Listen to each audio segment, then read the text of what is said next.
Kwanan nan akwai abubuwa masu mahimmanci waɗanda suke faruwa a ƙasar Niger, musamman tsadar essence da zuwan 'yan Qatar ƙasar Niger da kuma magana da babban jujin ƙasar Niger Majistara Aliyu Dauda yayi da abubuwa kuma daban-daban waɗanda suke faruwa a cikin ƙasar Niger. To mun zo muku da waɗannan labaran. Abu na farko da zamu kawo muku bayani akan zuwan tawagar ƙasar Qatar zuwa ƙasar Niger.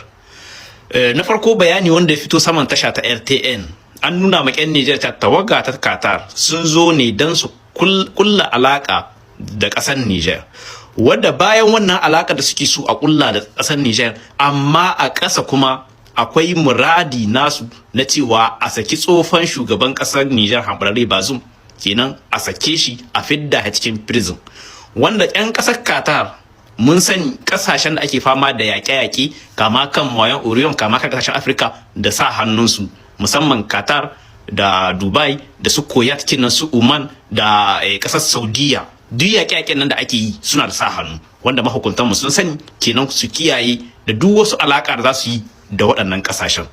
Labari na biyu sai tsadar essence wanda ake fama da shi a cikin satin nan, musamman a cikin jihar Agadez, wanda kuma yana so ya shafi jihar Tawa, wanda abin da shike faruwa kuke ganin wannan isansin yayi tsada.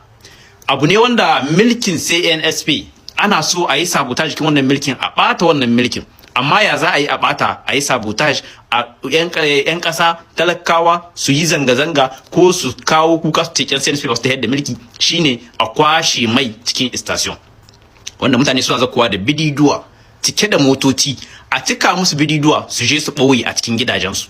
Musamman na san kun ga bidiyuka da ke yawo waɗanda ke bayanin cewa mutane ne ke zakuwa da bididuwa waɗanda ba a taɓa gani ba ko kuma waɗanda ba a sani ba ma, suke sayan maikin cikin bididuwa su je su aje a cikin gidajensu, wanda wannan laifi ne na ƙyan CNSP da laifi kuma na masu station, saboda doka ce mutum ka zaka da bido wanda ya huce biyu a cika maka shi ka je da shi. Bido da inda ya fice guda 25 litir ko d litir, ba da mai station ba da izini zai cika maka bido biyu 25 ko bido fiye da biyu, kenan wannan laifi masu station ya kamata a ci su tara, ya kamata yan CNSP su dauki doka da hannunsu zuwa ga masu waɗannan stationukan ne. Sannan labari na gaba shine ga Minister de la Justice Aliyu Dauda ya fiddo takarda wadda ke nuna cewa za a sa ido ko kuma za a ɗauki mataki da duka wanda ya yi deturnan dukiyar ƙasa, duk wanda ya juya dukiyar ƙasa, duk waɗanda suka yi cuta da arzikin ƙasa, to za a ɗauki ƙwaƙwaran mataki a gare su, kuma ana so a hanzarta wannan shari'ar na waɗannan mutanen, a gurfanar da su gaban kotu kuma a hukunta su daidai da laifin suka aikata. Kenan abu ne wanda mun dama mun shima muna kira da shari'ar Niger da justice kin Niger cewa rufa ɓarawo asiri da suke yi. Justice kin Niger suna rufan barayi asiri, to rufan barayi wannan asirin shi ke ba ƙyan baya damar cewa in an baka aiki a ƙasar Niger an ce ka je kai swata, an ce ka je arzikin Niger ka azurta kanka da shi, wannan kuma muna ganin ba mafita ce ba. Kamata ya duk barawon ƙasa a ɗauki mataki tsaurarre a kan shi, duk wanda an ka bashi aiki ya cuci yan ƙasa kamata ya hukunta shi daidai da laifin da ya aikata. Kenan wannan hukuncin shi muke jira a yi ma ƙyan baya waɗanda suka cuci Niger, saboda ƙyan gaba ko kuma waɗanda a saman kujera halin yanzu su ga wannan hukuncin su ji tsoro, su san cewa in sun taɓa arzikin ƙasa za a hukunta su yanda an ka hukunta ƙyan baya da suka yi ɓanna. Amma muddin ba a hukunta ƙyan baya da suka yi ɓanna ba, kenan ƙyan yanzu suna da damar su yi swata, ba za a hukunta su ba kuma ba za a ce musu komai ba, saboda su ma ƙyan ƙasa ne. Kenan wannan abun yana da kyawu a sa ido a cikin ƙasa. Abu na gaba kuma, mutane da ke hitowa suna cewa ka a roshe jam'iyyun siyasa, waɗanda waɗannan jam'iyyun siyasa cikin asis na suna an yi magana ta za a roshe su. To mu jam'iyyun siyasa da akwai a Niger ana zargin cewa akwai jam'iyya 172 zuwa da 3. Waɗannan jam'iyyun siyasa banda rabuwar kanu da suka kama Niger, banda cuta da suka yi maƙyan Niger, banda yasosu da suka yi da arzikin ƙasar Niger, babu wani ci gaba da suka kama ƙasar Niger, babu wani amfanuwa da suka kama ƙasar Niger. Kenan mu sai mu ci waɗannan jam'iyyun siyasar ba su da rana balle wata. Muna goyon baya 100% da waɗanda sun kai wannan asis national kin da suka ɗauki mataki na cewa a roshe waɗannan jam'iyyun siyasar shine mafita da Niger. Muna goyon bayan su, mafitan Niger shine a roshe waɗannan jam'iyyun siyasar masu rarraba ma ƴan Niger kanu.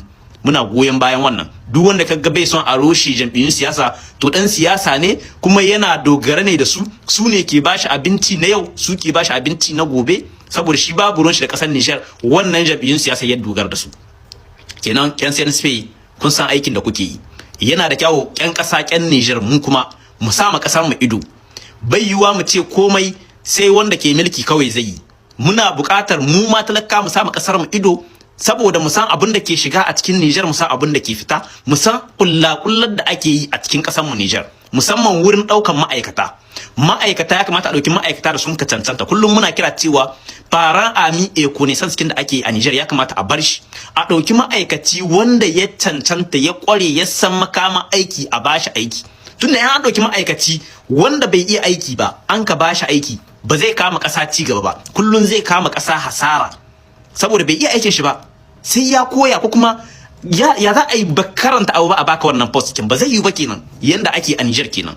Muna kira ga ƴan CNSP su sa ido, duk ma'aikacin da an ka ba aiki ba ilimin shi ne ya kawo shi ba wurin, ba cancanta shi bace ta kashi wurin, to a gaggauta sallamar shi, a ɗauko wanda ya cancanta, ya ƙware, yake da ilimin a aza, saboda ƙasar ci gaba.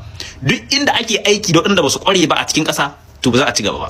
Kenan wannan kira shine gare mu zuwa ga CNSP, a yi aiki da waɗanda sun ka ƙware, waɗanda sun ka cancanta. Wannan faran ami economy cikin ya kamata a rabu da shi ƙasar Niger, saboda halin yanzu ƙasar Niger ci gaba muke so. Muna kira kuma da ƴan Niger gaba ɗaya mu sa ma ƙasar mu ido. Duk wani ma'aikaci an ka kawo cikin garin mu sa mai ido magani yana nan da aiki daidai yanda an ka sani. In bai aiki daidai yanda an ka sani, mu tura sunan shi zuwa ga mahukunta manya, saboda a cire mu da shi, ko kuma a tsawata a ja mai kunne yayi aikin da ya dace. Wanga sakon ƴan uwa, ku yada mana shi ƴan Niger su gani, su san halin da ake ciki a ƙasar Niger na wanga sati. Muna godiya ƴan uwa.